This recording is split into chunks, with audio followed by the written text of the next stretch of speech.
നമസ്തേ ദോസ്തോ, Hindi world में आप सबका स्वागत है.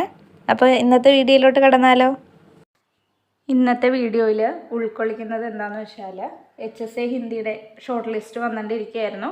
അപ്പോൾ കുറച്ച് ജില്ലകളുടെ ഞാൻ ഓൾറെഡി പറഞ്ഞായിരുന്നു എത്രയാണ് കട്ട് ഓഫ് കാര്യങ്ങളൊക്കെ. അപ്പോൾ പിന്നെ അതിന് ശേഷം വന്ന ഷോർട്ട് ലിസ്റ്റിൻ്റെ കട്ട് ഓഫ് എത്രയാണെന്ന് ഇതിൽ നോക്കുന്നുണ്ട്. അതേപോലെ നിങ്ങളുടെ HSA ഹിന്ദിയുമായി ബന്ധപ്പെട്ട് കുറേ സംശയങ്ങളുണ്ടാവും അല്ലേ.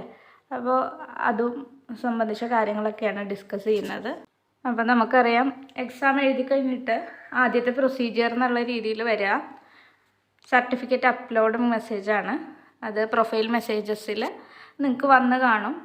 ഏത് ജില്ലയുടെ ആണോ സർട്ടിഫിക്കറ്റ് അപ്ലോഡ് ചെയ്യാനുള്ളത് അതിൻ്റെ മെസ്സേജ് വരും. മിക്കയിടത്തും ഒരു 2 ആഴ്ചക്കുള്ളിൽ തന്നെ, അതായത് സർട്ടിഫിക്കറ്റ് അപ്ലോഡ് മെസ്സേജ് വന്ന് 2 ആഴ്ചക്കുള്ളിൽ തന്നെ പൊതുവേ ഷോർട്ട് ലിസ്റ്റ് വരാറുണ്ട്. കൂടിപ്പോയാൽ 1 മാസമെന്ന് മാത്രം. അപ്പോൾ നമ്മൾ ഷോർട്ട് ലിസ്റ്റ് ഉൾപ്പെട്ടിട്ടുള്ളത് നമ്മുടെ പ്രൊഫൈലിൽ റിസൾട്ട് എന്ന് പറയുന്ന ഭാഗം ഉണ്ടല്ലോ, അവിടെ ഓപ്ഷൻസ് ഉണ്ട്. അപ്പോൾ ഷോർട്ട് ലിസ്റ്റ്, റാങ്ക് ലിസ്റ്റ് എന്നൊക്കെ പറഞ്ഞ് അതിൽ ഷോർട്ട് ലിസ്റ്റ് എന്നുള്ള ഭാഗത്ത് നോക്കിയിട്ടുണ്ടെങ്കിൽ നിങ്ങൾ ഏത് ഷോർട്ട് ലിസ്റ്റിനാണോ ഉൾപ്പെട്ടത് ആ പോസ്റ്റിൻ്റെ നെയിമും അതേപോലെ തന്നെ നിങ്ങൾ മെയിൻ ലിസ്റ്റിലാണോ അതോ സപ്ലിമെൻ്ററി ലിസ്റ്റിലാണോ എന്നുള്ളതൊക്കെ അതിലുണ്ടാവും. പിന്നെ ഷോർട്ട് ലിസ്റ്റിന് ശേഷം നമുക്ക് വെരിഫിക്കേഷനാണ് നടക്കുക. അതായത് നമ്മൾ ഓൾറെഡി അപ്ലോഡ് ചെയ്ത സർട്ടിഫിക്കറ്റ് വെരിഫൈ ചെയ്യണം.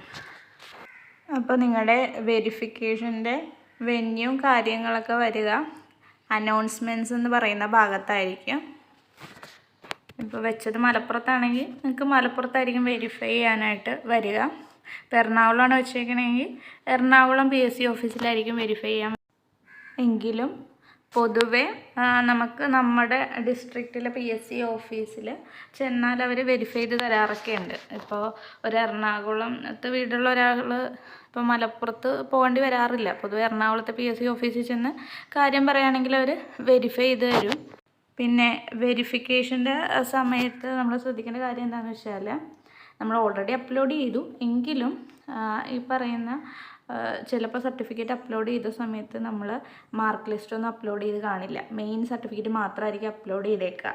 അപ്പോൾ കൊണ്ടുപോകുന്ന സമയത്ത് നമ്മളൊന്നും ഒഴിവാക്കാതെ എല്ലാ സർട്ടിഫിക്കറ്റും കൊണ്ടുപോയിക്കോളുക. പിന്നെ കുറച്ച് പൈസ നിങ്ങൾ എക്സ്ട്രാ കരുതണം. കാരണം ചിലപ്പോൾ നമ്മൾ അപ്ലോഡ് ചെയ്ത സമയത്ത് മൈന്യൂട്ടായിട്ടുള്ള മിസ്റ്റേക്സൊക്കെ വരുത്തി കാണും.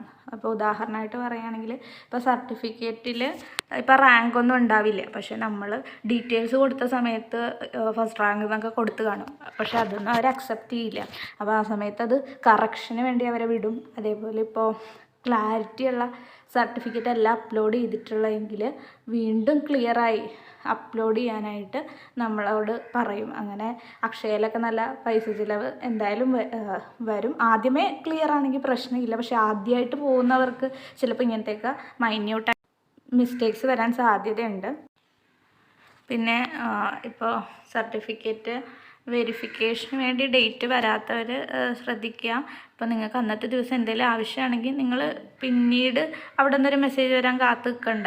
ആ ഡേറ്റിന് മുന്നേ പറ്റുമെങ്കിൽ പോയി ഒരു റിക്വസ്റ്റ് കൊടുത്ത് വെരിഫൈ ചെയ്യാനൊക്കെ ആയിട്ട് ശ്രദ്ധിക്കുക. അതായിരിക്കും ഒന്നും കൂടെ നല്ലത്.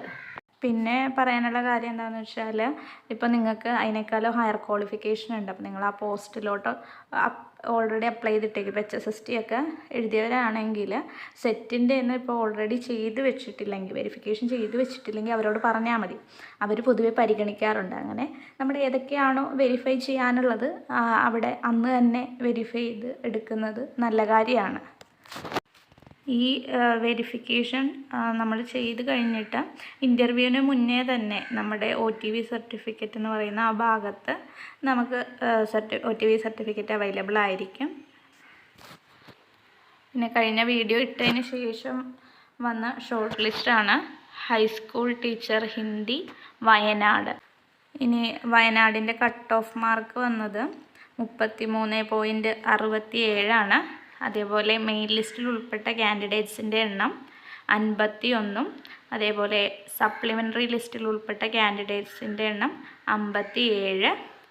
ഡിഫറൻ്റ്ലി ഏബിൾഡ് ലിസ്റ്റിൽ ഒരാളുമാണ് ഉൾപ്പെട്ടത്. അങ്ങനെ ടോട്ടൽ കാൻഡിഡേറ്റ്സ് ഷോർട്ട് ലിസ്റ്റിൽ ഉൾപ്പെട്ടത് 109 പേരാണ്. ഇനി ഉടനെ തന്നെ ഇൻ്റർവ്യൂ എപ്പോൾ ഉണ്ടാവും, അതേപോലെ തന്നെ ഇൻ്റർവ്യൂവിൽ ശ്രദ്ധിക്കേണ്ട കാര്യങ്ങളൊക്കെ ബേസ് ചെയ്ത് ഒരു വീഡിയോയും കൂടെ ചെയ്യുന്നതായിരിക്കും. പിന്നെ നമ്മുടെ ഷോർട്ട് ലിസ്റ്റിൽ നമുക്കറിയാം, അതിൽ ജസ്റ്റ് നമ്മുടെ റോൾ നമ്പർ മാത്രമേ ഉണ്ടാവുകയുള്ളൂ, അല്ലാതെ പേരോ ഡീറ്റെയിൽസോ ഒന്നും ഉണ്ടാവില്ല. അപ്പോൾ നമ്മൾ ആദ്യമാണോ അവസാനമാണോ നമ്മുടെ മാർക്ക് ബേസ് ചെയ്തതെന്നൊന്നും നമുക്കറിയാൻ പറ്റില്ല. എങ്കിലും ഇൻ്റർവ്യൂവിന് ശേഷം ഇതേ ഷോർട്ട് ലിസ്റ്റിലുള്ള ആൾക്കാർ റാങ്ക് ലിസ്റ്റിൽ ഓർഡറിലായിട്ടാണ് വരിക. അതായത് 1ാം റാങ്ക് 2ാം റാങ്ക് അങ്ങനെ കൃത്യമായ ഓർഡറിലായിരിക്കും റാങ്ക് ലിസ്റ്റിൽ വരിക. അപ്പോൾ എല്ലാവരും തന്നെ ഷോർട്ട് ലിസ്റ്റിലുള്ളവർ തന്നെ റാങ്ക് ലിസ്റ്റിലും ഉണ്ടാവും. അല്ലാതെ ഇൻ്റർവ്യൂവിന് മാർക്ക് കുറഞ്ഞെന്നും പറഞ്ഞ് ആരെയും റാങ്ക് ലിസ്റ്റിൽ നിന്ന് ഒഴിവാക്കില്ല. ഇതുപോലെ HSA ഹിന്ദിയുമായി ബന്ധപ്പെട്ട എന്തെങ്കിലും സംശയങ്ങളുണ്ടെങ്കിൽ നിങ്ങൾക്ക് രേഖപ്പെടുത്താം. അപ്പോൾ നമ്മുടെ വീഡിയോ ഇഷ്ടമായെങ്കിൽ, നിങ്ങൾക്ക് ഹെൽപ്ഫുൾ ആണെങ്കിൽ ലൈക്ക് ചെയ്യുക, സബ്സ്ക്രൈബ് ചെയ്യുക, മറ്റ് പരിചയക്കാർക്കെല്ലാം ഷെയർ ചെയ്യുക.